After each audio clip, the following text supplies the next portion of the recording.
বিরোধিতার সময় মমতা যে ডায়লগ মেরেছিল আজকে সেই কাজ হচ্ছে কি আমাকে বুঝিয়ে দেন। আমার আর মরারও ভয় নাই আর বাঁচারও ভয় নাই। আমাদেরকে তো পঙ্গু করে দিচ্ছে 1000 টাকা করে দিয়ে। আমি বাবরি মসজিদ হচ্ছে আমি বাবা দিচ্ছি হাততালি বাজার, আবার ওখানে দীঘা মন্দির হচ্ছে আমি হাততালি দিচ্ছি। আমাদেরকে আগুনে ফেলে দিয়ে সেই রুটি শিখছে নেতারা। নারীদের কাজকে 1,500 টাকা করে দিচ্ছে, তারা মাথায় উঠে গেছে আমার। আর একজন বসে আছেন মাথার উপরে রাজ্যতে, তিনি তো একদম পুরো খুল্লাম ন্যাংটা সব দিয়ে দিচ্ছে। শুনুন, ও নেতার কথা ছাড়ুন, অধিকারীদের অনেক অধিকারী এলো, অনেক অধিকারী গেল।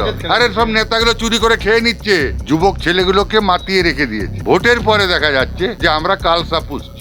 মানুষ হচ্ছে সবচেয়ে বড় বোকাচোদা।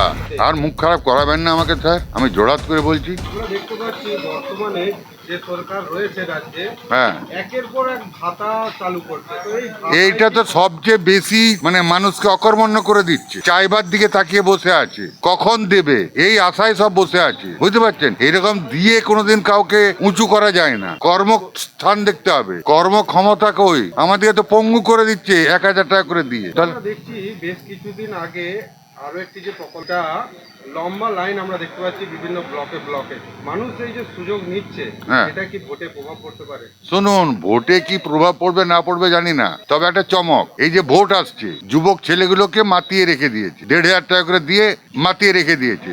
আরে বাবা, ওই টাকাগুলো দিয়ে অন্য কোথাও চাকরি দিক। এই যে আপনি যেটা বলছেন, এতে কি মানুষের হুঁশ ফিরবে মনে হয়? কখনোই না। আমরা হচ্ছি সবচেয়ে বড় বোকাচোদা, মানুষ হচ্ছে সবচেয়ে বড় বোকাচোদা।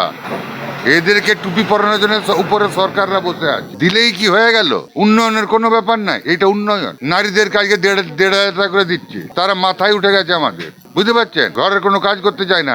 এই বেশি কথা বলবি না, তুই তো পাশে খাই যাতে বুড়ো পথা পন্দে লাথি মেরে বার করে দেবো, তো রান্না করতে পারবো না, যা। এই হচ্ছে ভাষা মেয়েদের বর্তমান দিনে। আর একজন বসে আছেন মাথার উপরে রাজ্যতে, তিনি তো একদম পুরো খুল্লাম ন্যাংটা সব দিয়ে দিচ্ছে। এতে কি সরকার চলে? 15 বছর চলেছে, আরো নেই 5 বছর চলবে। বিরোধিতার সময় মমতা যে ডায়লগ মেরেছিল আজকে সেই কাজ হচ্ছে কি আমাকে বুঝিয়ে দেন। সিঙ্গুর তো তুলেই দিল বিরোধিতা করে। আজকে যে এত চটকল উঠে গেছে, আমাদের গ্রামের 10-12 জন এসে বসে গেছে, তাহলে এগুলো কি উন্নয়ন হচ্ছে? আর মুখ খারাপ করাবেন না আমাকে স্যার, আমি জোড়াত করে বলছি। নেতারা যে কি করছেন সে নেতারা জানেন, আর মমতা দি জানেন, ওই পিসিমণি জানেন, আমরা কিচ্ছু জানি না। উনি উনার কর্মচারীদেরকে জিজ্ঞাসা করুক, তারাই বলে দেবে যে তারা কি করছে, জনগণের সঙ্গে কিরকম মিশছে। তার তো গোপন টিম আছে।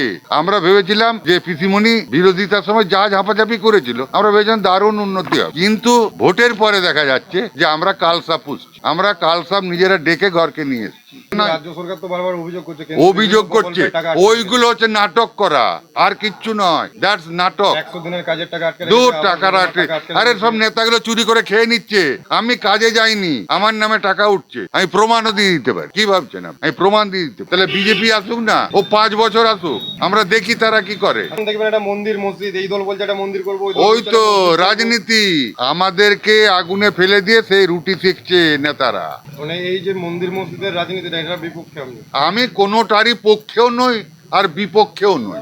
আমি বাবরি মসজিদ হচ্ছে আমি বাবা দিচ্ছি, হাততালি বাজাচ্ছি।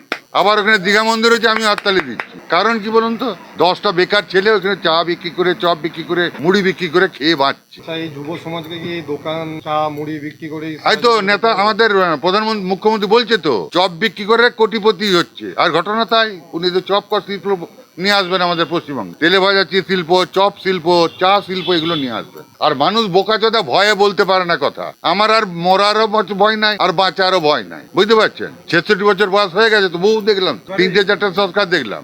শুভেন্দু অধিকারী তো বলছে এলে 3000 টাকা। শুনুন, ও নেতার কথা ছাড়ুন, অধিকারীদের অনেক অধিকারী এলো, অনেক অধিকারী গেল। 3000 টাকা দেওয়া হবে বিজেপি ক্ষমতায়। ও বাবা, এলে তুই আগে দে তোর ঘরের সম্পত্তি থেকে, এরকম কোন প্রতিশ্রুতি আছে? পুরো যুব সমাজকে বা গোটা সমাজকে ভাতা জড়িয়ে দিয়েছে, একদম ভাতার জালে জড়িয়ে দিয়েছে, যাতে মানুষ আর কোশ্চেন না করতে পারে বা চাকরি টাকরির আশায় না ঘুরে বেড়ায়। আচ্ছা, এই যুব সাথী যখন যে প্রকল্পটা দিচ্ছে, এই টাকা শুনুন, বামপন্থ সরকারও ছিল, তারা বেকার ভাতা দিয়েছে। কদিন দিয়েছিল কেউ বলতে পারবে? কদিন দিয়েছিল? 2-2.5 বছর চলার পরে বন্ধ হয়ে গেছে।